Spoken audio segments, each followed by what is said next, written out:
Okay, so as you know that we already complete our course, we have done chapter number 14 in the previous lecture. So now we have to look after some of the important concepts of chapter number 1, measurements. ठीक है, कुछ important चीजें हैं chapter number 1 में जो कि आपको go through होनी चाहिए, जो कि बहुत important है आपके लिए। मेजोरिटी जो आपके चैप्टर 1 से एमसीक्यूज बनते हैं वो भी यहाँ से ही बनाए जाएंगे। ठीक है, ये आपको चैप्टर 1 के कंप्लीट कंसेप्ट्स हैं, ये आपको क्लियर होने चाहिए। तो आज के लेक्चर में हम चैप्टर नंबर 1 मेजरमेंट्स के इंपॉर्टेंट कंसेप्ट्स को डिस्कस करेंगे। ठीक है, सिर्फ बस इतनी स्ट्रेंथ है, 8 स्टूडेंट्स ओनली, बाकी बच्चे कितने हैं? Okay, so let's start. So first of all आप ये देख सकते हैं, ये जो टेबल मैंने यहाँ पे शो किया हुआ है, पहला टेबल है आपका the estimation of some physical quantities. as you know that there are total, can anyone tell me how much total physical quantities are there?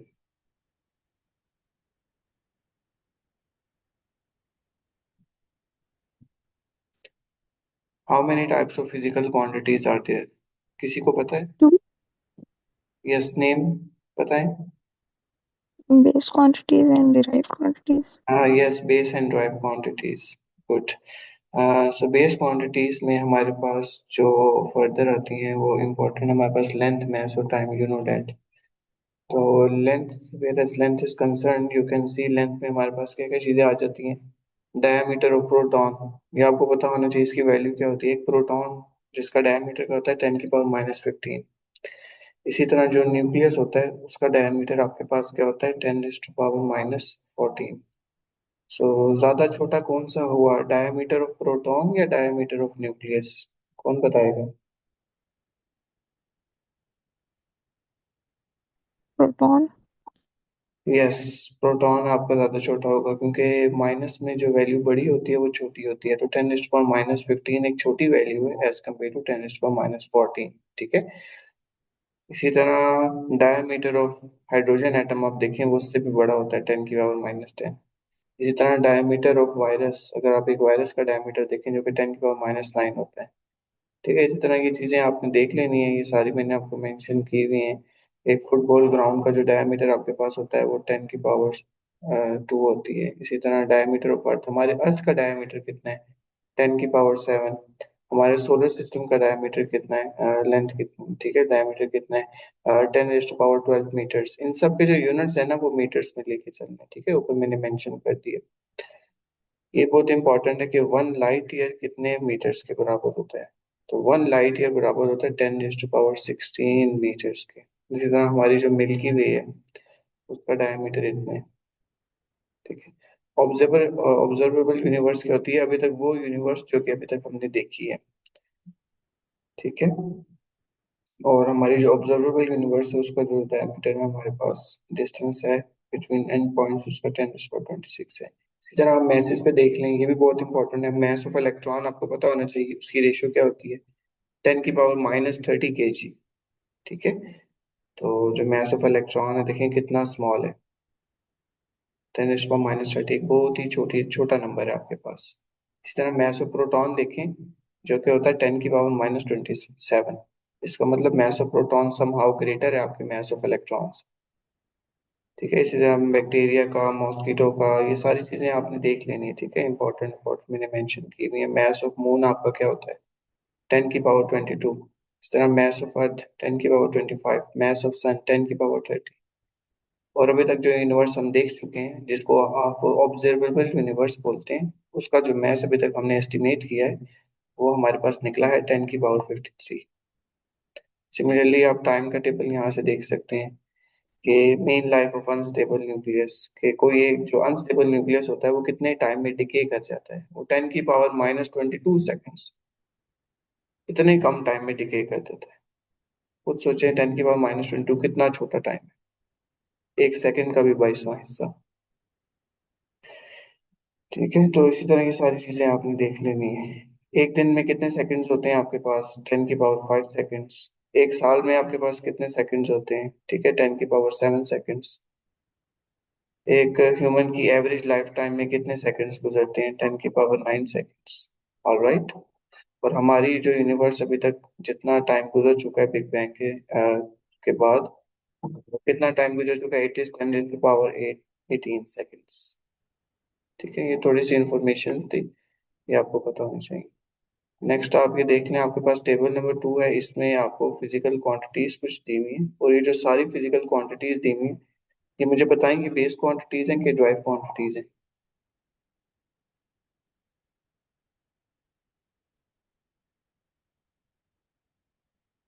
ये कौन सी क्वांटिटीज? बेस। यस, ये बेस क्वांटिटीज हैं। ठीक है, जो बेस क्वांटिटीज आपको पता है ऐसी क्वांटिटीज होती हैं जो कि फर्दर किसी क्वांटिटी से मिलके नहीं बनी होती। ठीक है, जैसे कि length, mass, time, electric current, temperature, intensity of light and amount of substance. इन सब की डायमेंशंस आपको पता होने चाहिए। चैप्टर नंबर 1 में डायमेंशंस का बहुत इंपॉर्टेंट रोल है। आपको डायमेंशंस निकालने के लिए बोला जाता है, और जब आप डायमेंशंस निकालनी होती है तो उसके लिए आपको डायमेंशंस का पता होना लाजमी है। तो मैथ की जो आपके पास डायमेंशन होती है वो एम, कैपिटल एम होती है, जिसको आप स्क्वायर ब्रैकेट के अंदर लिखते हैं। कोई भी डायमेंशन होगी आप उसको स्क्वायर ब्रैकेट में लिखेंगे, स्क्वायर ब्रैकेट नहीं डालेंगे तो आपके मार्क्स डिडक्ट होंगे। नेक्स्ट आपके पास लेंथ, लेंथ की भी आपको पता है कि जो डायमेंशन होती है वो एल होती है, इसी तरह टाइम की टी होती है। इलेक्ट्रिक करंट की दो होती हैं, या तो आप आई ले लें या उसका जो यूनिट होता है ना अम्पेयर, उसको ए भी आप ले सकते हैं। ठीक है, एस पर सिचुएशन आप कुछ भी ले सकते हैं। टेम्परेचर की भी दो होती हैं, जैसे कि एक प्रॉब्लम हम क्लास में कर रहे थे, एक स्टूडेंट कह रहे थे कि टेम्परेचर की जगह इन्होंने थीटा क्यों यूज किया हुआ है, कई जगहों पे केल्विन इस्तेमाल किया हुआ था। ठीक है, तो आप as per situation, as per your need, आप कुछ भी इस्तेमाल कर सकते हैं, थीटा भी ले सकते हैं, और इसका जो यूनिट होता है टेम्परेचर का केल्विन होता है, और केल्विन भी आप ले सकते हैं। ठीक है, इसी तरह इंटेंसिटी ऑफ लाइट, जिसको जाउल्स में मेजर किया जाता है, या लाइट का जो यूनिट होता है कैंडेला, आप सीडी वो भी यूज कर सकते हैं। इस तरह अमाउंट ऑफ सब्सटेंस, मोल भी ले सकते हैं, और number of mole, capital N भी आप इस्तेमाल कर सकते हैं। ठीक है, यहाँ तक सारी चीजें समझ आ गई हैं, आगे मूव करें। किसी का कोई क्वेश्चन तो नहीं है? बेसिक सी चीजें हैं चैप्टर नंबर 1 की, ऑलरेडी आपने पढ़ी हुई हैं, जस्ट हम रिवाइज करें थोड़ा सा। ठीक है, ओके। नेक्स्ट आप ये देखें, आपके पास कुछ अदर क्वांटिटीज हैं जिनको आप अब ड्राइव क्वांटिटीज बोलेंगे। क्यों ड्राइव क्वांटिटीज बोलेंगे? ये ऐसी क्वांटिटीज होंगी कि जो एक से ज्यादा क्वांटिटीज से मिलके बनी होंगी। ठीक है, जैसे कि आप देख सकते हैं, सबसे पहले तो मैंने डिस्प्लेसमेंट ही ले लिया, थोड़ा सा ओवरलैप हो गया, इसको इग्नोर करें। डिस्प्लेसमेंट, ठीक है, और डिस्प्लेसमेंट जो कि डिस्टेंस ही होता है। ठीक है, और डिस्टेंस की डायमेंशन आपको पता है लेंथ, डिस्टेंस को लेंथ में मेजर करते हैं, और लेंथ की डायमेंशन आपको पता है एल ही होती है। जिसका डिस्टेंस डिस्प्लेसमेंट हो या लेंथ हो, उसको जो ऐसे यूनिट होता है वो आपके पास मीटर ही होता है, और इसका बेस यूनिट भी आपके पास मीटर ही होता है। एरिया, अब जो आपके पास एरिया है, area is a drive quantity because it is a combination of two base quantities. When you multiply length with length, it becomes L square, and multiplication of two base quantities is a drive quantity. So here you can see the dimension of area is L square. ठीक है, square को आप इस तरह bracket के अंदर लिखेंगे। ठीक है, and you know what is the SI unit and base unit of area? It's metre square. Metre square में मेजर किया जाता है area. Volume, you know that length cube, when three base quantities, length multiplied by length multiplied by length, you will get a drive quantity. It becomes L cube. इसका जो ऐसा ही है, और drive base unit आपके पास होता है वो metre cube ही होता है। इसी तरह डेंसिटी को देखा जाए, डेंसिटी का जो फार्मूला होता है मैस पर यूनिट वॉल्यूम। ठीक है, मैस भी आपके पास एक बेस क्वांटिटी है डिवाइडेड बाय वॉल्यूम, जो कि आपके पास एक ड्राइव है। ठीक है, तो ये बन के आपके पास एक न्यू ड्राइव क्वांटिटी बन जाएगी। ऊपर मैस है तो ऐसा यूनिट आप मैस लेंगे, नीचे वॉल्यूम है, वॉल्यूम का भी हमने पढ़ लिया कि जो डायमेंशन होती है वो एल क्यूब होती है। सो एल क्यूब जब डिनोमिनेटर से ऊपर न्यूमिनेटर में आएगी, सो ये बन जाएगी M L - 3। ठीक है, और आपको पता होना चाहिए कि जो डेंसिटी का ऐसा यूनिट होता है वो किलोग्राम्स पर मीटर क्यूब होता है। अगर आपको फार्मूला पता है तो उसका ऐसे यूनिट निकालना बहुत ही आसान होता है। देखिए फार्मूला है मैस पर वॉल्यूम, मैस का यूनिट होता है किलोग्राम्स एंड वॉल्यूम का यूनिट होता है मीटर क्यूब। तो डेंसिटी का यूनिट आपके पास बन गया किलोग्राम्स पर मीटर क्यूब। ठीक है। इसी तरह आप इसको अगर रिजॉल्व करके लिखे मीटर क्यूब को ऊपर लीजिए तो केजी, इस तरह आप लिख सकते हैं। ठीक है। स्पीड का भी फार्मूला इस तरह आप ये चीजें देख सकते हैं। ठीक है, ये बेसिक सी चीजें हैं जो कि आपको पता होनी चाहिए। ये पीडीएफ आज कभी आपके साथ शेयर कर दिया जाएगा, तो आपने ये सारे ओवरव्यू करने हैं। ठीक है, ये सारे आप देख सकते हैं। ये न्यूटन्स लॉ का है, F is equal to M A. ये मोमेंटम का है, P is equal to M V. ठीक है, किस तरह निकालेंगे, एम का एम ही होगा, और जो एक्सेलरेशन की डायमेंशन होती है वो होती है एल टी माइनस टू। ठीक है, ये बेसिकली निकलती कैसी है, ये निकलती है इस तरह के। एक्सेलरेशन का फॉर्मूला होता है वेलोसिटी बाय टाइम, और वेलोसिटी की डायमेंशन अभी हमने ऊपर निकाली है, एल टी माइनस वन होती है। तो एल टी माइनस वन होती है, नीचे टाइम की भी टी है, टी भी जब ऊपर आएगी वो भी माइनस वन हो जाएगी। तो एल टी माइनस वन बन जाएगी एल टी माइनस टू। तो इस तरीके से एक्सेलरेशन की डायमेंशन ये है, और जब इससे मल्टीप्लाई होगी तो आपकी फोर्स की डायमेंशन बन जाएगी M L T minus two. और इसका जो ऐसे यूनिट होता है वो न्यूटन होता है।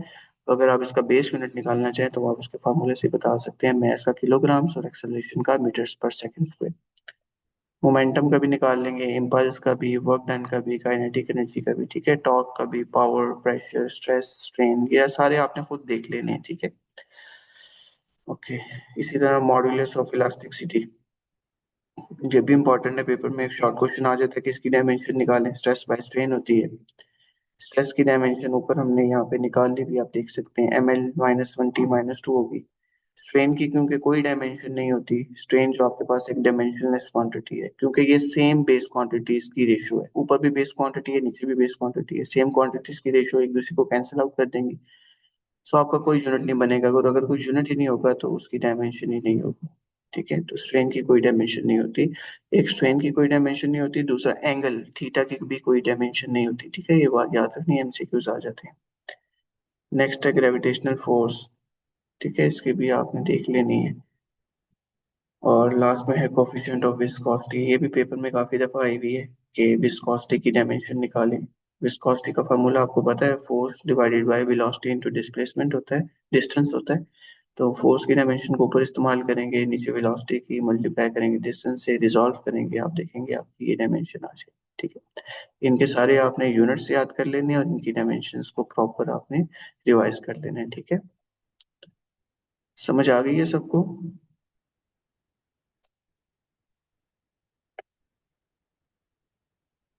जी, रिस्पॉन्स दें।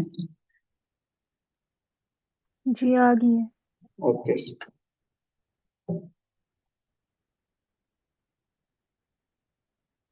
आई थिंक लास्ट है ये आपके पास।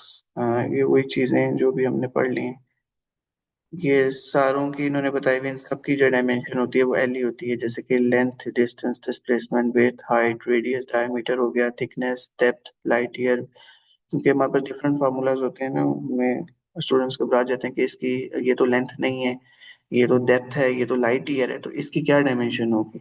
बेसिकली लेंथ हो, डेप्थ हो, लाइट ईयर हो, सबको लेंथ डिस्टेंस में मेजर किया जाता है, और डिस्टेंस का सबका यूनिट आपके पास मीटर्स होता है, और मीटर्स की जो डायमेंशन होती है वो लेंथ एल होती है। ठीक, तो इन सब की डायमेंशन जो आपके पास होगी वो एल होगी। इसी तरह स्ट्रेन हो गया, इन सब की जो डायमेंशन है ना ये आपके पास जीरो होती है। ठीक है, ये बात याद रखें, इसमें से कोई भी आ सकता है एमसीक्यूज में कि रिफ्लेक्टिव इंडेक्स की क्या डायमेंशन होती है, आपने कहना है डायमेंशनलेस, कोई डायमेंशन नहीं होती। अभी मैंने आपको बताया एंगल की भी कोई डायमेंशन नहीं होती। इस तरह relative density, solid solid angle, phase distance, gradient, ठीक है, permeability, relative permeability, angle of constant, Reynolds number, coefficient of friction, mechanical equivalent of heat and electric susceptibility, इन सब की जो डायमेंशन होती है वो जीरो होती है। ठीक, इसी तरह मैथ्स की डायमेंशन आपको पता है जो कि खाली एम होती है। अगर बाकी चीजें नहीं है तो उसके ऊपर आप जीरो भी लिख सकते हैं, क्योंकि मैथ्स की डायमेंशन खाली एम होती है ना। तो आप एल के ऊपर भी जीरो लिख सकते हैं, टी के ऊपर भी जीरो लिख सकते हैं, ऐसे इसे ऐसे भी लिख सकते हैं, और खाली एम भी लिख सकते हैं, कोई मसला नहीं है। क्योंकि एल की पावर जीरो, टी की पावर जीरो, वो वन ही हो जाएगा, और वन जब एम से मल्टीप्लाई होगा तो आपके पास एम मिल जाएगी डायमेंशन। ठीक है, तो ये सारी आपने खुद देख लेनी है। ठीक है, सारी मैंने यहाँ पे मेंशन करनी है आपको किसकी क्या डायमेंशन है। ठीक है,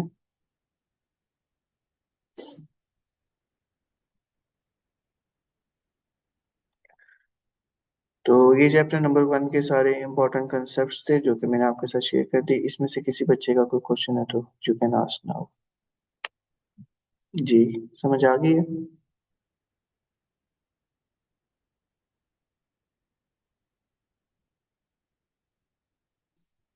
जी सबाहत, समझ आ गई है? जी सर, आ गया। जी अरीबा। जी आ गई समझ। जी ज़ारा कुरैशी।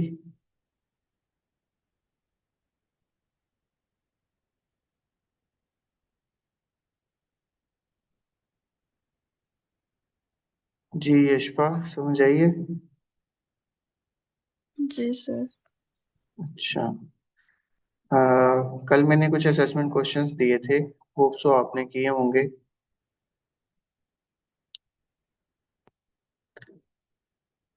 जी सबाहत, आप बताएं। First question, what are force carriers particles, give two examples.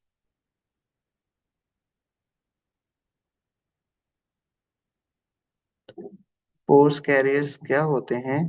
कोई सी भी दो एग्जांपल्स दें। सबाहत।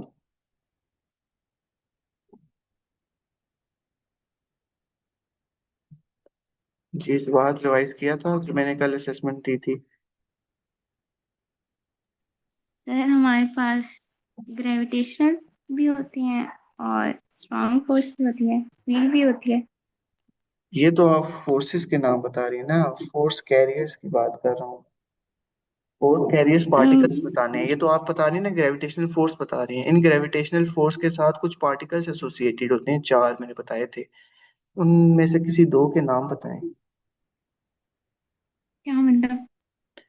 हर फोर्स का एक एक्सचेंज पार्टिकल होता है, जैसे आपने कहा है ना ग्रेविटेशनल फोर्स। अब ग्रेविटेशनल फोर्स के फोर्स पार्टिकल का क्या नाम है? कल तो सारा सारा लेक्चर इसी पे था। जैसे आपने बताया स्ट्रॉन्ग फोर्स या ग्रेविटेशनल फोर्स, इनके पार्टिकल्स का नाम बताएं ना। स्ट्रॉन्ग का ग्लूऑन था, जी। और एक हमारे पास बोसॉन्स भी थे, नहीं, फोटॉन बोसॉन। थे। हाँ, फोटॉन किसके पार्टिकल का नाम है? उसकी फोर्स बताएं। इलेक्ट्रोमैग्नेटिक। हाँ जी, इलेक्ट्रोमैग्नेटिक, ठीक है, गुड।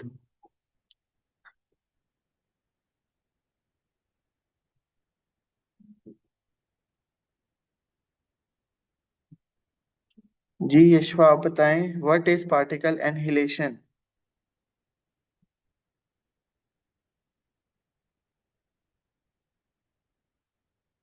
जी यशवा, रिवाइज किया था, पार्टिकल एनहिलेशन के बारे में बताएं। जी सर, मैं बताती हूँ। कल आप क्लास में थी? नहीं। क्यों? नहीं ली बस।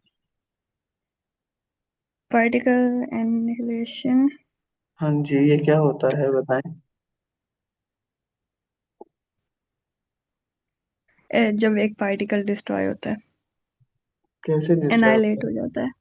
हम्म। एनहिलेट का मतलब क्या है? एनाइलेट का मतलब डिस्ट्रॉय होना, खत्म होना।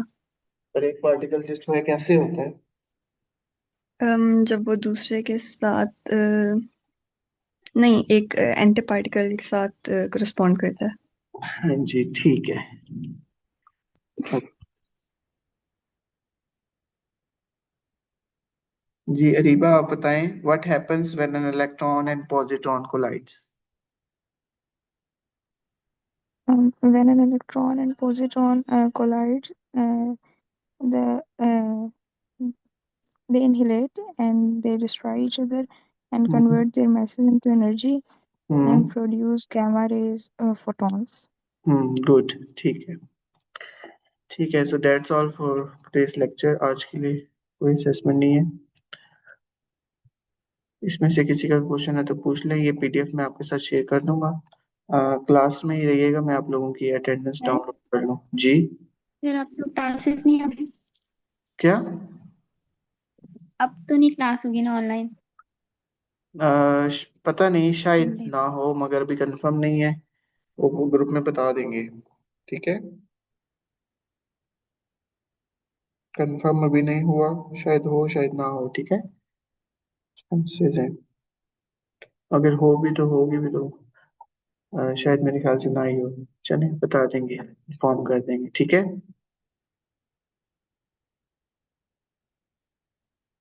अभी क्लास में रहिएगा आप लोगों की, मैं अटेंडेंस डाउनलोड कर लूँ।